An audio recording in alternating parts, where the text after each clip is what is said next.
सबके लाइफ में वो टाइम आता है जब वो आगे बढ़ना चाहते हैं, अच्छे डिसीजंस लेना चाहते हैं, लेकिन उस टाइम पे उनको सबसे ज़्यादा हर्डल्स आते हैं। और ये आपका टाइम है जब आप कंटिन्यू अपने बारे में आगे सोच रहे हो करियर के, आप जॉब के लिए नए नए कंपनी में रेज्यूमे भेज रहे हो और वहाँ से आपको रिस्पॉन्ड नहीं आ रहा है। आप सोच रहे हो कि मैं तो सब कुछ कर रहा हूँ, लेकिन मुझे फिर भी इंटरव्यू का कॉल क्यों नहीं आ रहा है, मैं अभी आगे बढ़ना भी चाहता हूँ। ऐसे बहुत सारी प्रॉब्लम्स होती है जो इस टाइम पे हमें फेस करनी ही पड़ती है। और ट्रस्ट मी, ये एक प्रोसेस है जो कि सब लोग 90% लोग जो भी अपने करियर में आगे बढ़े हैं, जो टॉप लेवल पे पहुंचे हैं, सब इस फेज से होके ही गुजरे हैं। तो आपको ये चीज़ें सबसे पहले एक्सेप्ट करनी है कि ये नेचुरल है, ये सबके साथ में होता है। बट किसी के पास साथ में एकदम स्टार्टिंग ये टाइम पे होता है, किसी में मिड टाइम में, और किसी के टाइम पे जब वो बहुत पीक पे होता है। तो नेचुरल है, इसको सबसे पहले आपको समझना है कि ये हो किस वजह से रहा है।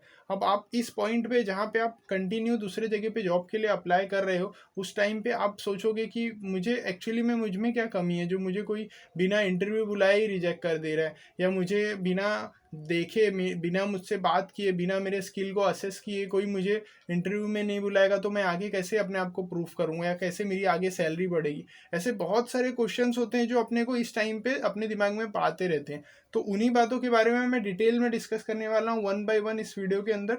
तो आप कंटिन्यू वीडियो को पूरा देखते रहो, और इसमें मैंने सारे टॉपिक्स कवर किए हैं, किस वजह से आपको ये सारी प्रॉब्लम्स होती है और कैसे आप इनको रेक्टिफाई कर सकते हो और कैसे स्ट्रांग हो सकते हो जॉब एप्लीकेशन के प्रोसेस के लिए। हेलो एवरीवन, मेरा नाम है सूरज गुप्ता। मैं अभी ऑफर में आपका स्वागत करता हूँ।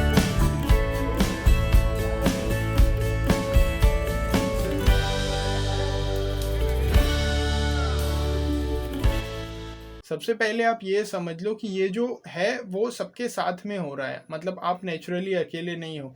तो वरना आप ज़्यादा डिप्रेस और सबसे ज़्यादा एंग्शियस होते रहोगे अपने करियर को लेके। तो ये चीज़ें नॉर्मल है, इसको सबसे पहले एक्सेप्ट करो। और नॉर्मल इस वजह से है क्योंकि अपना जो एजुकेशनल बैकग्राउंड है, अपने जो स्कूल कॉलेजेस में जो टाइम पे हमने अपना जो भी स्पेसिफिक स्किल और अपना नॉलेज जो भी लिया है कॉलेज से, वो कभी भी इस रिलेटेड में नहीं था कि आपको आगे करियर में कैसे आगे जॉब के लिए अप्लाई करना है। जैसे कि अपने पर्सनल लाइफ में हम लोग कभी भी ये चीज़ें नहीं सीखते हैं कि हमें अपना रेज्यूमे कैसे बनाना है, अपनी आगे 1-to-1 इंटरव्यू स्किल कैसे क्रैक करनी है। ये सारी चीज़ें सेल्फ लर्निंग वाली होती है जो हम लोग खुद से धीरे धीरे सीखते हैं और इम्प्रूव करते हैं।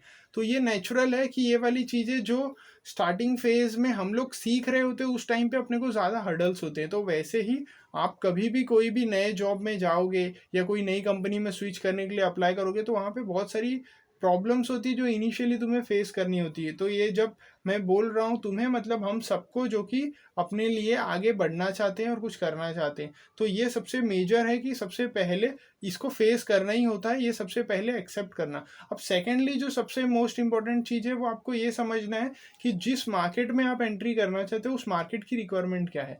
अगर आप किसी आईटी सेक्टर के मार्केट में जॉब एंट्री लेना चाहते हो, तो आईटी सेक्टर के उस पर्टिकुलरली इंडस्ट्री में, उस पर्टिकुलरली फील्ड में क्या रिक्वायरमेंट चल रही है, उस सेक्टर के अंदर सैलरी की लेवल क्या चल रही है, उस जॉब स्किल के लिए, मतलब उस डेजिग्नेशन के लिए क्या क्या जॉब स्किल की रिक्वायरमेंट चल रही है। आपको एकदम बेसिक से सोचना होगा, तब जाके आपको समझ पाएगा कि मेरे प्रोफाइल में एक्चुअली में कौन सा पॉइंट है जो मुझे लैग कर रहा है। और ये सारी चीज़ों को आपको डिटेल में सोचना होगा कि हाँ, मैंने ये वाली चीज़ें मेरे प्रोफाइल के अंदर रखी है, बट ये वाली स्किल मेरे अंदर नहीं है, और इनको मैं कैसे इम्प्रूव कर सकता हूँ। इन सब बातों को तुम्हें एकदम कॉन्शियसली देखना होगा, अंडरस्टैंड करना होगा कि मार्केट जो इंडस्ट्री की रिक्वायरमेंट अभी करंट में चल रही है और मेरा प्रोफाइल इसमें से क्यों पीछे चल रहा है, इसमें ऐसी क्या चीज़ें हैं जब मैं कोई कंपनी को भेज रहा हूँ तो उसको अच्छी नहीं लग रही है, या उन चीज़ों को ज़्यादा वो हाईलाइट नहीं कर रहा है, या ज़्यादा रिस्पॉन्ड नहीं कर रहा है। इन चीज़ों को तुम्हें एकदम अच्छे से डीपली समझना है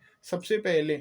और फिर उसके बाद में जो थर्ड सबसे इम्पोर्टेंट चीज़ आती है, वो तुम्हें ये सोचना है कि जो भी स्ट्रॉन्ग कैंडिडेट है, जिसके पास में सबसे ज़्यादा स्किल है, जो सबसे ज़्यादा सैलरी ले रहा है, उसके पास में ऐसी और कौन कौन सी खूबी है, उसने अपने अंदर ऐसी कौन कौन सी पर्सनली एडिशनल स्किल डेवलप की है, उसकी सैलरी इतना ज़्यादा क्यों है, उसकी कम्युनिकेशन स्किल की वजह से, उसकी इंग्लिश स्पीकिंग स्किल की वजह से, और उसके बाद में उसके टेक्निकल स्किल्स की वजह से।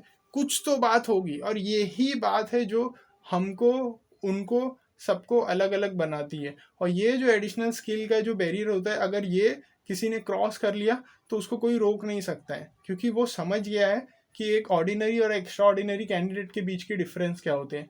इन्हीं चीज़ों को हमको क्लोजली असेस करना है कि कोई कैंडिडेट जब टॉप लेवल पे होता है, जिसकी हायर सैलरी होती है, तो उसका कॉन्फिडेंस, उसकी ड्रेसिंग, उसके बात करने का तरीका, उसका स्किल, ये सारी चीज़ें कैसे डिफ़र करती हैं। तो जब तुम कोई अच्छे डेजिग्नेशन में, अच्छे जॉब में, अच्छी कंपनी में स्विच करने जाओगे, तो वो सारी चीज़ों को देखते हैं। तो तुम्हें भी इन्हीं चीज़ों को क्लोजली मॉनिटर करना है।